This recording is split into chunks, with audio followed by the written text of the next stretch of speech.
Le plaisir ne change pas. Contente je suis de vous retrouver encore ce midi. J'espère que vous allez tous bien. En tout cas, c'est mon souhait pour vous. Nous sommes mercredi et la team du mercredi est déjà en place. Avec la team du mercredi, nous parlons de l'entrepreneuriat, économie, puis de l'art et de la décoration. Mais avant de développer les thématiques au cœur de nos rubriques de ce midi, nous allons nous détendre avec cette mélodie, la nouvelle sortie de Chris Ba, Alimé Sien.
Sortie de Chris Ba que vous pouvez retrouver sur toutes les plateformes de musique.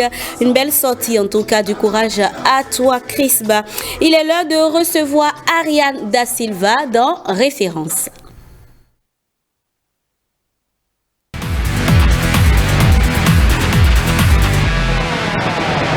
Ariane Da Silva, bonjour. Bonjour Rebecca, mesdames et messieurs, bonjour. J'ai envie de demander quel est le souci avec Référence. Je pense qu'on a connu la même chose le mercredi. C'est ce que je remarque, mais bon, ce sont des choses qui arrivent. C'est peut-être parce que ça va être bon derrière que ça s'est passé comme ça. C'est vrai, on dit souvent que ce qui s'annonce très bien commence toujours avec des turbulences. C'est ça, voilà. Donc on prend ça comme ça. Oui, c'est ça.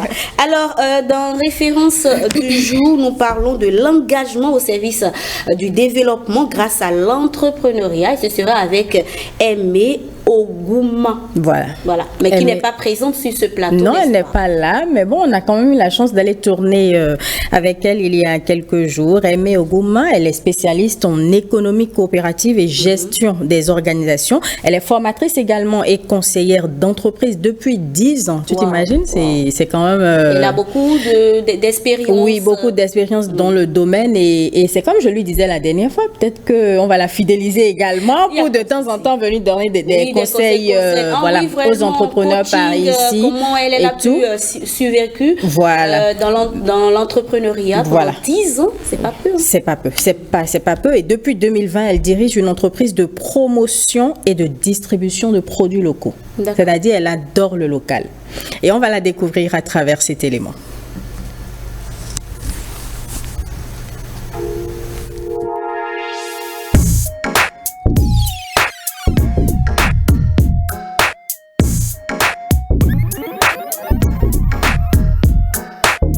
Il faut dire que je suis passée de conseillère d'entreprise à manager d'entreprise, justement pour mieux jouer mon rôle d'appui aux entreprises.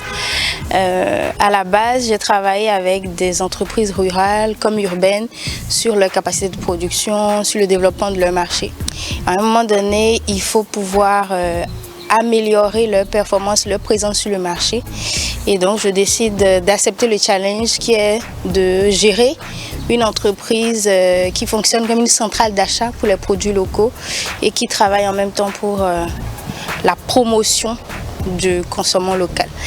Donc voilà, j'ai accepté ce défi-là justement pour mieux faire mon travail d'accompagnement des entreprises locales. Il faut dire qu'au début, c'était pas évident. C'est vrai, j'avais toutes les bases, je connaissais tous les éléments techniques et j'avais aussi la chance d'avoir l'expérience des autres entrepreneurs que j'avais accompagnés. Quand il faut travailler avec une équipe, quand il faut faire face aux réalités du terrain, à beaucoup de facteurs externes qui impactent nos entreprises, c'est pas toujours évident. Et quand on ajoute le fait qu'on est femme et mère, c'est pas gagné d'avance. Mais voilà, j'y suis.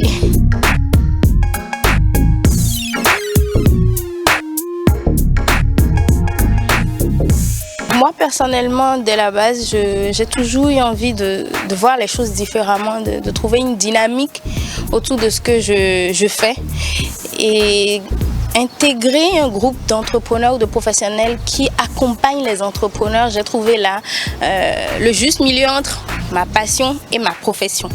Donc, accompagner les producteurs me permet aussi de me rendre compte de toute la richesse, tout le potentiel local. Et quand on regarde aujourd'hui le rythme du monde, quand on regarde toutes les crises, on sait que si on ne développe pas notre production locale, on risque d'être frappé doublement par ces éléments-là. Donc déjà, avant même les crises, moi j'avais déjà conscience de l'importance de consommer local parce que c'est proche de chez nous, c'est plus sain. Mais de plus en plus, je regarde un peu l'écosystème, je regarde ce qui se passe dans le monde et je me dis c'est ça qu'il faut faire, c'est accompagner les petites et moyennes entreprises qui valorisent les produits locaux pour assurer une dynamique économique locale qui pérenne en fait. Donc c'est des aspirations personnelles mais aussi c'est des enjeux de développement.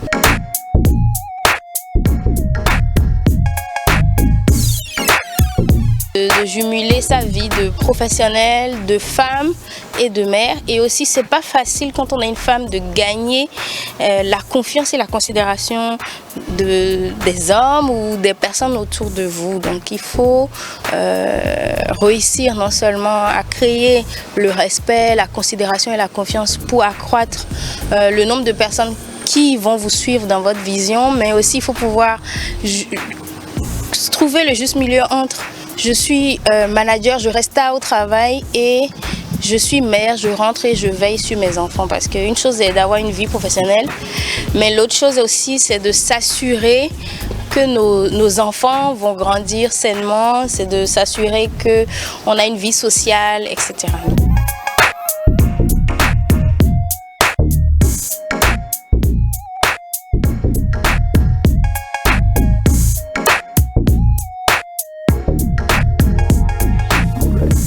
Moi, je me vois toujours dans le monde du développement. Et pour moi, l'entreprise a un moyen aujourd'hui pour assurer le développement économique durable, mais aussi une certaine stabilité sociale dans nos pays. Et je me vois dans un cercle de dirigeants en apportant mes idées de stratégie. J'ai toujours voulu apporter des idées, mais aussi pousser les choses. Donc, pousser les choses et valoriser aujourd'hui tout ce que j'ai comme compétences, comme acquis auprès d'autres décideurs de dirigeants, mais toujours dans le secteur du développement et de la valorisation des produits locaux.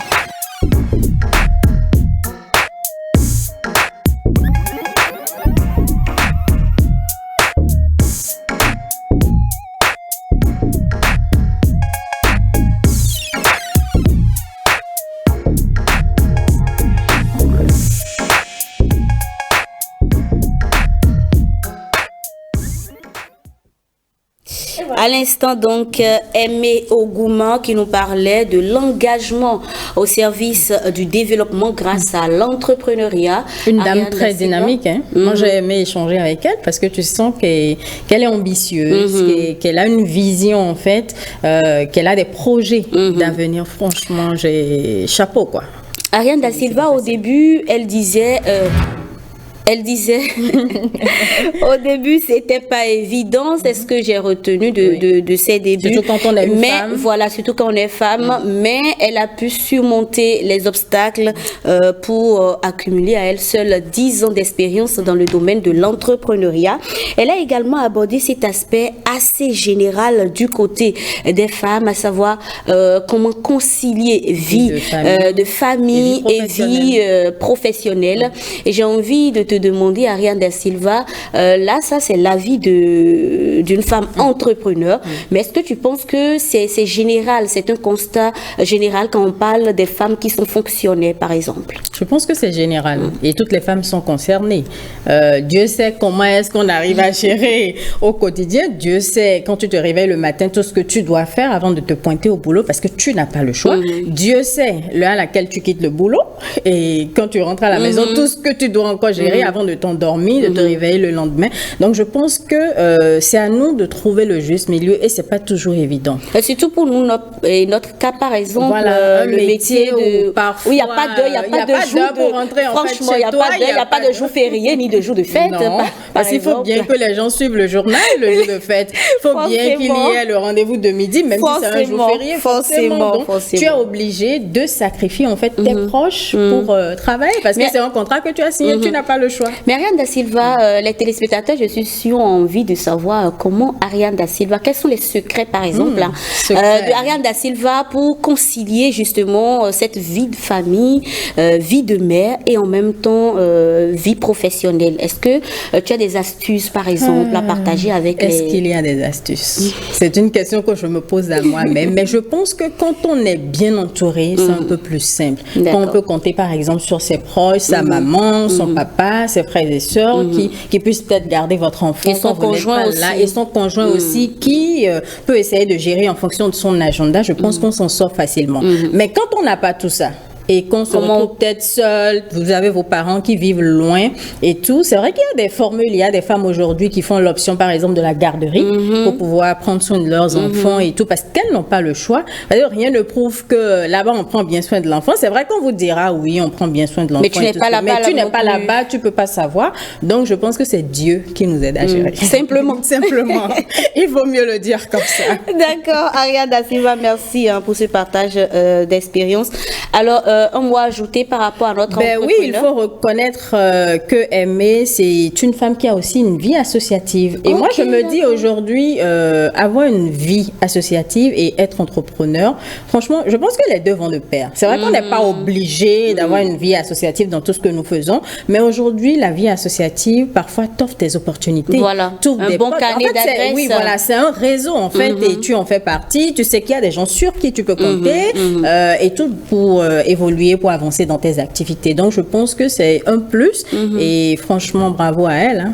Bravo à elle et bon courage. Du courage, c'est pas vrai, enfin, c'est pas facile d'entreprendre, mais ce qui est sûr, tout le monde ne peut pas non plus être entrepreneur, tout le monde ne peut pas être fonctionnaire de toutes les manières.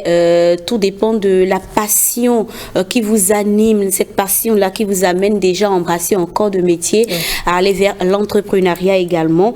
De toutes les manières, rien n'est facile sur cette terre. Rien n'est facile dans la vie. Il faut juste se doter de courage, des moyens pour ne jamais baisser les bras, tout simplement.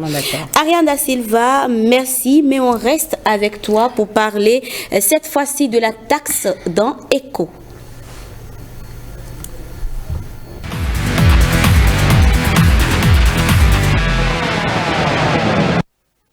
Da Silva, la tasse, qu'est-ce que c'est? Alors aujourd'hui, c'est pas un gros mot, c'est déjà ça. Donc, mais bon, généralement, comme j'aime beaucoup sortir de l'ordinaire, je suis allée vous ramener un spécialiste. Il est béninois, il vit aux États-Unis. Spécialiste de la tasse? Non, spécialiste, il est économiste, mais il vit aux États-Unis. Il est chercheur associé dans une université américaine. Donc tu vois que c'est le haut niveau, hein, Rebecca. Franchement, Eco, la rubrique Eco n'est pas n'importe quelle rubrique. Alors, il s'appelle Meras Yetonyon. D'accord. Et on va l'écouter, on va mieux comprendre ce que c'est que la taxe avec lui. Une taxe est une contrepartie monétaire suite à un service rendu par les autorités publiques.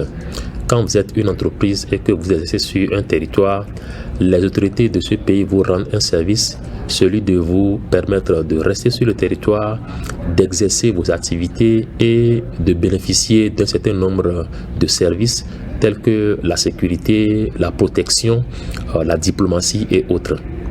Souvent, le terme taxe et le terme impôt se rapprochent, notamment dans les pays anglo-saxons où c'est seulement le terme de taxe qui est utilisé pour désigner ces redevances-là que les autorités publiques collectent auprès des entreprises. J'ai envie de te dire, est-ce que tu te rends compte de la force de la technologie? Donc, oui, c'est ce que je remarque. Cotonou, on a pu avoir quelqu'un aux États-Unis. Franchement, la technologie, chapeau. Et aujourd'hui, on ne peut plus s'en passer. Non, pas du tout. C'est pas possible. Tu comprends maintenant, mon amour? Oui, je comprends parfaitement bien. Bientôt, vous aurez un monde où il n'y aura que des avatars. Non, mais peut-être que désormais, tu seras aux États-Unis et tu seras en train de faire le rendez-vous de midi depuis là-bas, qui sait. Exactement. Alors, on en sait désormais un peu plus sur la tasse grâce à ces quelques précisions. Mais Ariane Da Silva, j'ai envie de te demander, est-ce qu'il y a une différence entre la tasse et l'impôt? Alors, tout de suite, moi, je dirais que les deux ont la même finalité. Ok.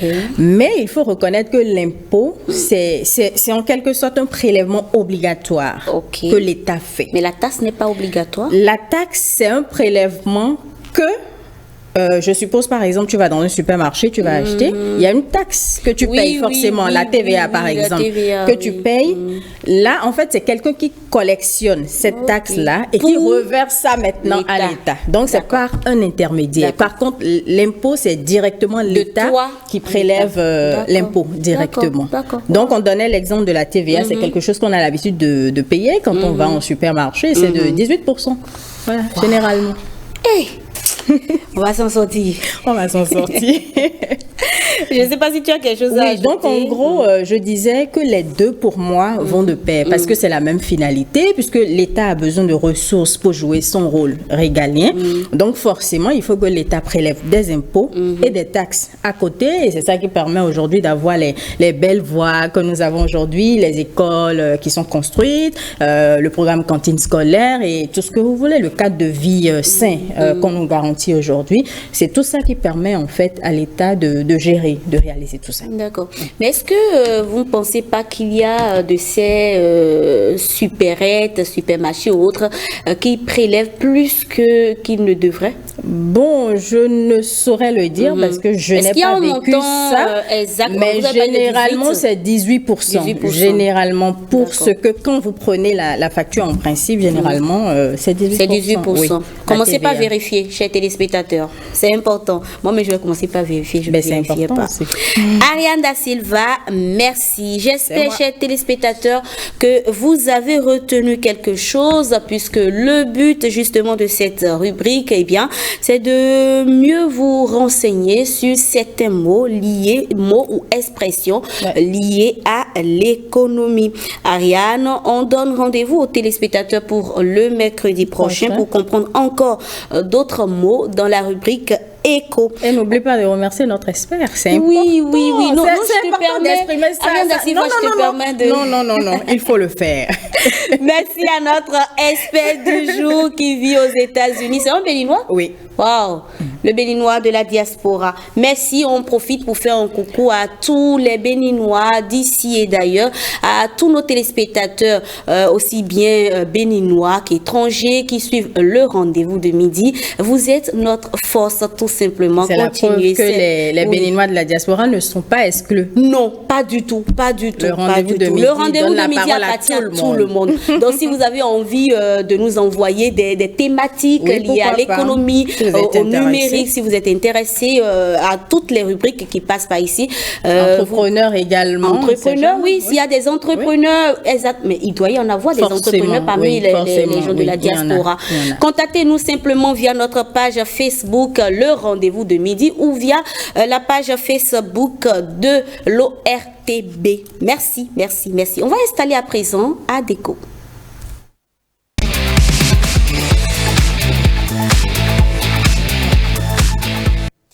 À la forêt classée de Paoula a fait son majestueux lit au milieu des arbres et des branchages, des chants, des oiseaux et du murmure de l'air.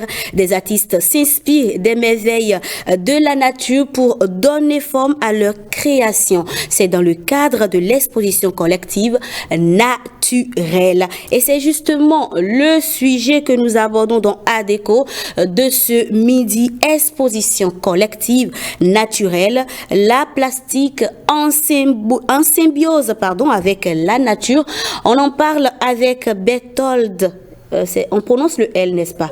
Berthold Rinkati, il est le coordonnateur du projet naturel.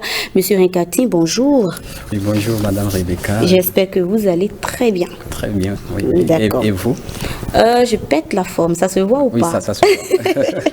Merci. Alors, avec vous, on parle de cette exposition naturelle, mais avant, on va suivre ce reportage.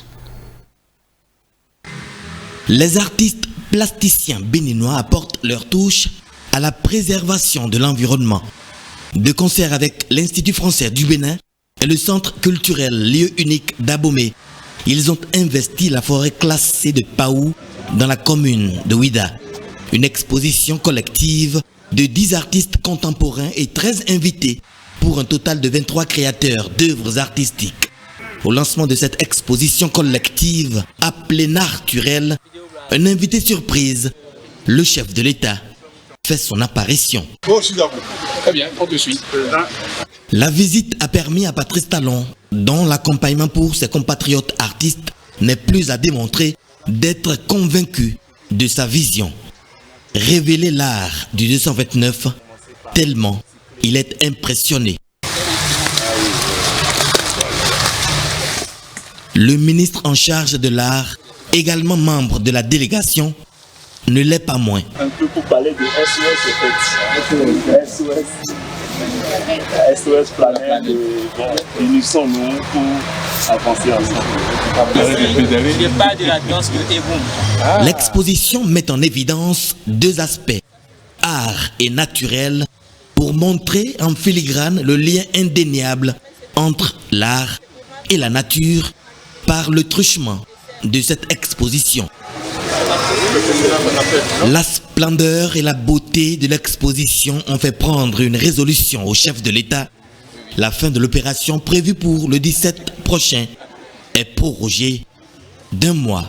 De quoi permettre aux milliers de compatriotes d'aller visiter en guise de soutien les œuvres de cette exposition collective.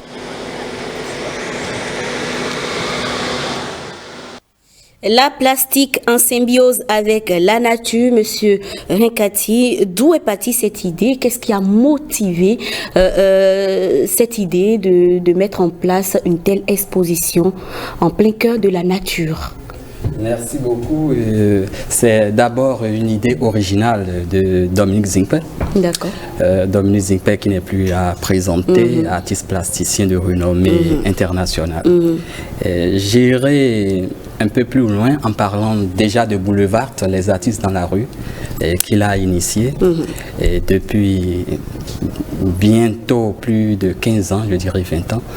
Et voilà, la dernière édition qu'on a eue, c'était au moment de la Covid-19, spécial boulevard Covid-19, pour sensibiliser nos concitoyens. D'accord.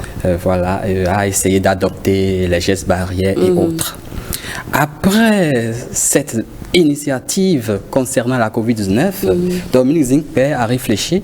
Il s'est dit, bon, j'essaie depuis longtemps de démocratiser l'art contemporain et essayer de faire comprendre davantage ce qu'est l'art contemporain au Béninois. Là, j'irai dans une forêt. Et c'est comme ça que l'idée a germé. On a commencé par réfléchir. On a trouvé la forêt de Pao pour cette exposition. L'idée, c'est toujours la démocratisation de l'art contemporain et rapprocher les populations de cet art-là et aussi en profiter, cette fois-ci, pas pour sensibiliser à adopter les gestes barrières, mais beaucoup plus pour la préservation de la nature. Voilà. Et c'est ce que je pourrais dire, d'où a germé l'idée et aujourd'hui nous en sommes là. Et un travail souterrain a été fait pendant environ 1 an pour que le projet prenne corps. Et nous y voilà. Et ce projet a pris corps et à la satisfaction de tout le monde aujourd'hui. D'accord. Alors, des expositions d'art, on en connaît, en tout cas, on en voit, on est habitué, mais une exposition au cœur d'une forêt sacrée, vous avez dit tout à l'heure que l'idée, c'est de révéler l'art, de démocratiser, pour utiliser vos thèmes. Est-ce que le fait de créer cette exposition en plein cœur de la nature, surtout dans une forêt sacrée, ne va pas plutôt avoir l'effet inverse? Pas du tout, pas du tout. Parce que lors de l'exposition, on a vu beaucoup de curieux. D'accord. Et le jour du vernissage, il y a un invité qui nous a véritablement fait honneur et plaisir, le chef de l'État. On ne s'y attendait pas du tout. Ce qui veut dire que l'information est passée. Et les artistes étaient très contents de voir le premier des Béninois parcourir toute l'exposition. Les stands de tous les artistes, on a vu poser des questions. Et après sa visite, il nous a instruit qu'on puisse prolonger un tout petit peu l'exposition qui devait prendre fin le 17 janvier. C'est le 17 passé. Oui, mais là, l'exposition est toujours en cours? Oui, l'expo est toujours en cours. Elle prendra fin aujourd'hui, à partir de 18h. Parce qu'on a fait l'effort de la prolonger pendant tout au moins 2 semaines, parce que c'est pas facile. Il y a beaucoup de contingences autour de cette exposition. J'imagine. Voilà, donc beaucoup de curiosité. Et il faudrait le dire, on a eu l'initiative de Vodou Days du gouvernement. Et en ce moment, l'exposition était toujours en cours. Oui. Ceux qui allaient à Ouida et en profitaient pour d'abord visiter l'exposition, continuer leur chemin, et on a entendu dire de très bons mots par rapport à l'initiative. Et le chef de l'État aussi nous l'a dit lors de son passage. C'est à croire qu'on connaissait l'agenda de l'État. Et c'était une pure coïncidence. Et nous avons eu beaucoup de visiteurs, des curieux, des professionnels, des marchands d'art, des galeristes, etc. En fait, en réalité, l'exposition collective n'avait rien à voir avec le programme des Vodou Days. Non, c'était juste une coïncidence. Une pure coïncidence. Sérieux, belle coïncidence. Alors, combien d'artistes plasticiens sont intervenus sur le projet et comment s'est déroulée la collaboration en amont? Au total, nous avons eu 23 artistes contemporains. Je préfère utiliser le terme d'artistes contemporains. D'accord. Parce que ça a évolué. Voilà, c'est le terme mondialement retenu aujourd'hui.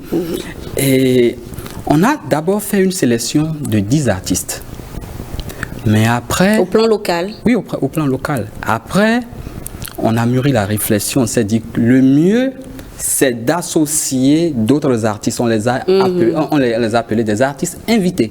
Donc nous avons 10 artistes sélectionnés et 13 artistes invités pour un total de 23 créateurs. Voilà. Et au total, sur le site, on a une centaine d'œuvres. C'est-à-dire dans la forêt classée de Pao, une centaine d'œuvres. En amont, qu'est-ce qui s'est passé?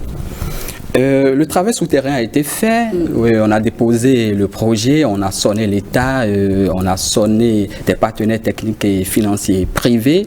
Et quand on a eu le minimum pour lancer l'initiative, nous avons regroupé d'abord les 10 artistes sélectionnés pour leur faire part du projet, leur expliquer de fond en comble ce que nous attendons d'eux, parce que c'est là dans la forêt, il faudrait que la création se rapproche un tout petit peu de la nature. Ça a été notre exigence. Et quand vous venez à la forêt classée de Pao aujourd'hui, vous voyez des sculptures, de géantes sculptures, vous voyez des installations, vous voyez des performances, etc. Et je pense que c'est le moment de saluer ces artistes parce qu'au début, il y avait une réticence. Une exposition dans la forêt, en fait, c'est inédit. C'est inédit au Bénin, c'est inédit dans le monde. Dans le monde, tout simplement. Et l'effet est là. Ils sont nombreux à dire, mais prolongez pas, pourquoi pas toute l'année, mais sans oublier que c'est une grande organisation à côté. Voilà, donc la collaboration avec ces artistes s'est bien passée et continue de bien se passer parce que là, il y a le décrochage des œuvres, on doit ramener les œuvres chez les artistes et autres, c'est aussi un autre boulot que nous allons constater et on commence dès demain. Dès demain. Voilà. Alors parlons à présent des thèmes de l'exposition. Est-ce que toutes les thématiques qui étaient carrément liées à la nature? La majorité des thématiques, parce que c'était le mot d'ordre. D'accord. Quand on ne fait pas une exposition dans une galerie, dans un espace culturel, et on sort des sentiers battus pour se retrouver dans la forêt, forcément, notre ligne directe, la ligne à suivre doit être la nature. Et quand vous allez dans cette forêt aujourd'hui, vous voyez des œuvres de récupération.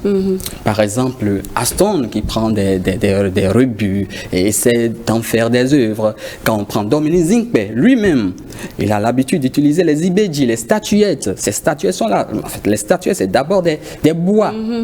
Voilà. Et toujours en harmonie avec la nature. Quel exemple je vais prendre? En fait, il y a tellement d'exemples à donner. On voit certains artistes qui ont pris des pneus qui ont été transformés en œuvres d'art, etc. etc.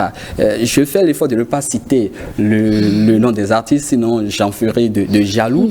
Et l'exposition court jusqu'à 18h. Pour ceux qui nous écoutent, ils peuvent encore la possibilité de se déplacer pour voir réellement ce qui se passe. Il y a d'autres artistes qui ont utilisé les bûchettes d'allumettes pour réaliser des œuvres. C'est une grande ingéniosité de la part de ces artistes et ça prouve tout le talent que nous avons au Bénin. Simplement. D'accord. Pour faire court. D'accord. Ariane Da Silva, l'exposition collective, tu as certainement vu les images, suivi le reportage. Quelle est toi ton appréciation par rapport à cela? Oui, j'ai suivi plusieurs reportages d'ailleurs là-dessus. Et pour être honnête avec toi, c'est ça qui m'a inspiré mon dossier économie sur la plastique. Parce que j'ai trouvé ça tellement original. Et déjà, tout de suite, moi, je salue l'initiative parce que je me dis, c'est peut-être une manière aussi pour reconnecter l'homme à la nature. Et à côté de ça, c'est une manière aussi pour protéger l'environnement, pour appeler en fait que nous soyons décideurs, nous soyons citoyens lambda, à protéger en fait l'environnement. Donc je trouve que c'est quelque chose de vraiment bien. Et quand j'ai tourné justement mon sujet, je suis allée chez Monsieur Dominique Zinkpe justement. Mais quand vous visitez son atelier, vous vous rendez compte quand même, franchement quoi, moi je me suis jamais intéressée à l'art en toute honnêteté. Mais à partir de ce moment, je me dis mais il faut prendre une pause et commencer par s'intéresser à la chose. Mais c'était tellement beau. Tu sens, en fait, eux-mêmes, les artistes eux-mêmes disent qu'il faut que ce qu'ils créent, en fait, crée une émotion en la personne qui voit. Qui et visite. Franchement, Ça a créé l'émotion. C'était une fusion d'émotions. Oui. Parce que je me dis, mais comment est-ce que c'est possible qu'on puisse réaliser des choses comme ça pour exprimer? Et il a interprété chacun des tableaux, chacune des œuvres. Franchement, j'étais sidérée. Oui, elle était réellement sidérée. Et justement, elle a abordé l'aspect économique de la chose. Et je vais vous demander à vous et aux téléspectateurs, on va suivre ce reportage de Ariane Da Silva concernant l'aspect économique des Vodun Déis. On y va. Les premières formes d'art plastique remonteraient à la préhistoire. À cette époque, les hommes auraient créé des œuvres d'art avec des matériaux comme la pierre, l'os, le bois et l'argile. Au fil du temps, l'art plastique est devenu un ensemble qui comprend la sculpture, l'architecture, le dessin et la peinture. Beaucoup d'artistes investissent le domaine et en font une véritable passion. C'est le cas de Dominique Zinkpe, artiste plasticien depuis plusieurs années. Dans son atelier, on découvre une panoplie d'œuvres, chacune avec son histoire. Ça, c'est une récente sculpture que j'ai réalisée qui s'intitule Les hommes de pouvoir. Parce que je tiens à faire passer le message pour dire que les hommes sont capables de se mettre ensemble pour bâtir des œuvres assez majestueuses et importantes, que ce soit en religion, en politique, ou sur nos croyances, etc.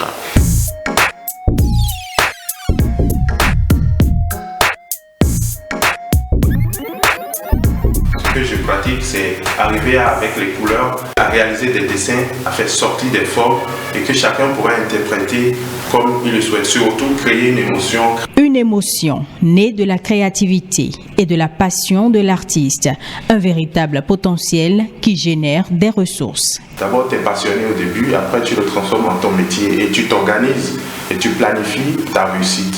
C'est un peu comme quand tu crées une entreprise. Alors tu fais toutes sortes de démarches pour arriver à capitaliser ton investissement. La consommation de l'art commence au Bénin.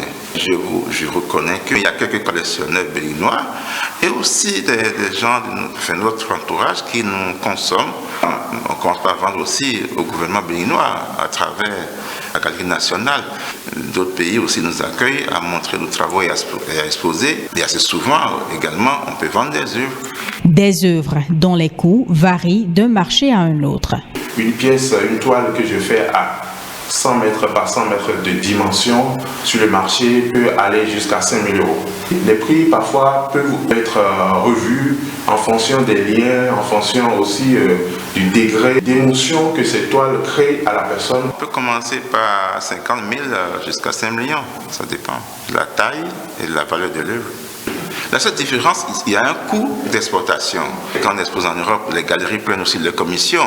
L'œuvre à la base qui est vendue dans nos studios à 50 000, ça veut dire qu'en Europe, ça va être vendu à 100 000 parce qu'il y a les coûts, les charges qui s'y ajoutent. Tout comme l'agriculture, le tourisme et autres, l'art peut aussi être une potentielle source de croissance économique. Je vis en Europe, donc je gagne mon sou là-bas, je paye mes impôts là-bas, mais ce qui me reste, je les dépense au Bénin. Donc, à chaque fois, il y a un transfert de mes fonds, de mes capitaux ici. Quand un artiste vend, il doit payer les impôts. On sait très bien que l'art plastique, sur la peinture, la sculpture, c'est un acte individuel. Mais quand on aspire à des grands projets, on ne peut pas le faire seul. L'art plastique, aussi l'art en général, crée des emplois et apporte beaucoup à la société. S'il y a un bâtiment important qui est construit, par exemple au Bénin, mais à part les meubles, il faut des œuvres d'art à l'intérieur aussi, ces acquisitions qui sont dans les plans d'architectes. C'est pour cette raison que nous avons droit à 1% dans tous les bâtis. Donc là, à son sens, et en ce sens également économique. Un potentiel économique que l'on doit en partie à Emmanuel Kant, qui, au XVIIIe siècle, aurait introduit un terme allemand qui, traduit en français, fait référence à l'art plastique. L'art contemporain, une pelle économique, vous êtes d'avis, Monsieur Rinkati? Totalement d'avis. Si on observe bien l'écosystème artistique béninois, nous allons constater une évolution. Déjà au niveau de l'État, aujourd'hui, le président de la République fait un effort immense. Je parlerai d'abord des 26 œuvres qui sont venues, parce qu'on a vu l'exposition diptyque, les 26 œuvres, et à côté, l'exposition d'art contemporain. Et aujourd'hui, ces œuvres qui ont été exposées au Palais Voyage et sont en train de faire le tour du monde, c'est déjà une révélation de ces artistes-là et du génie des créateurs béninois. Donc aujourd'hui, l'art est consommé plus qu'hier parce qu'il y a la volonté étatique. Outre cette volonté étatique, nous voyons les artistes eux-mêmes qui, au lieu de se concentrer sur la création, constate un vide et essaie de le combler en devenant entrepreneur culturel. Dominique Zinkpe a un centre, par exemple, à Abomey, lieu unique d'Abomey, et Rafi a un centre à Porto Novo. Pour aller un peu plus loin, on a Marus Dansou, qui a un centre culturel à Cotonou, ici, le parking. Les projets culturels émanent de ces artistes-là. Nous venons de parler du projet naturel initié par Dominique Zinkpe. Donc l'écosystème est créé quand? C'est créé, qu'est-ce qu'on remarque? Les artistes vendent. C'est important de le dire. Et il y a de cela quelques années, les œuvres étaient beaucoup plus consommées par l'Occident. Et à travers ces projets privés de ces artistes, on a constaté un engouement des Béninois. Et il faudrait le dire, à l'arrivée du président actuel, Patrice Talon, ça a changé résolument le regard des Béninois par rapport à l'art contemporain. La démocratisation de l'art dont je parlais, qui avait commencé par Boulevard de l'artiste dans la rue, a tellement évolué. Quand on dit art contemporain à un Béninois, il a une idée. Bien vrai que les gens parlent du coût aujourd'hui, mais c'est un autre débat et peut-être qu'il y aura un plateau spécial pour ça. C'est sûr, peut-être. Alors, parlons toujours de l'aspect économique. Quel a été l'impact économique sur l'exposition collective, très rapidement? L'impact économique, c'est que les artistes sont vendus. D'accord. Même si ce ne sont pas directement les œuvres qui sont exposées, il y a des collectionneurs qui viennent, par exemple, et qui souhaitent aller dans les ateliers de ces artistes-là pour voir ce qu'ils ont d'autre à offrir, parce que là, c'est une exposition thématique. Et ces artistes ont la chance de vendre quelques œuvres en dehors de celles qui sont dans la forêt classée de Paou. Donc, c'est une publicité que nous faisons aux artistes. Je parlerai plus de visibilité aux artistes. Et derrière, ces artistes vendent leurs œuvres. Donc, c'est déjà un pas de plus que nous faisons. Alors, très rapidement aussi, l'exposition collective, est-ce que l'événement sera réitéré? Oui. L'événement sera réitéré. Cette fois-ci, nous pensons aller sur la Venise de l'Afrique, comme on le dit. Nous pensons aller à Ganvié. À Ganvié, waouh, on ira cette fois-ci sur l'eau. Et encore une fois, c'est une initiative de Dominique Zinkpe. Ce sera magnifique. Parce que l'idée, c'est d'essayer d'aborder les 4 éléments eau, terre, feu. On est tout le temps resté sur la terre. Et cette fois-ci, on ira faire l'expérience de l'eau. Une exposition sur l'eau. Et nous sommes en pleine élaboration de ce projet-là. Et je pense que dans les mois à venir, on va dévoiler tout ce qui s'y trouve à la presse et aux Béninois. D'accord. Ariane Da Silva, une exposition sur l'eau. Oui, c'est vrai que j'avais déjà suivi une interview de Dominique Zinkpe qui annonçait que désormais, enfin prochainement, ça va être sur l'eau. J'ai trouvé ça tellement... Original. Je sais pas, original. Enfin, j'ai trouvé ça drôle, mais en même temps original. Je me dis. J'espère que la thématique, toutes les thématiques seront également reliées à l'eau.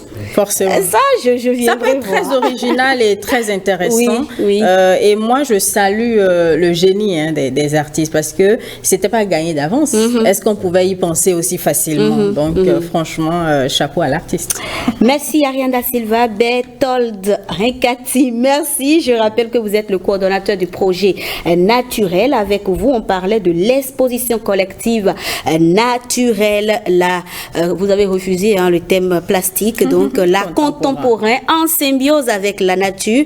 Merci et bon retour. Bel après-midi à vous, Ariane Da Silva. Merci pour la présence.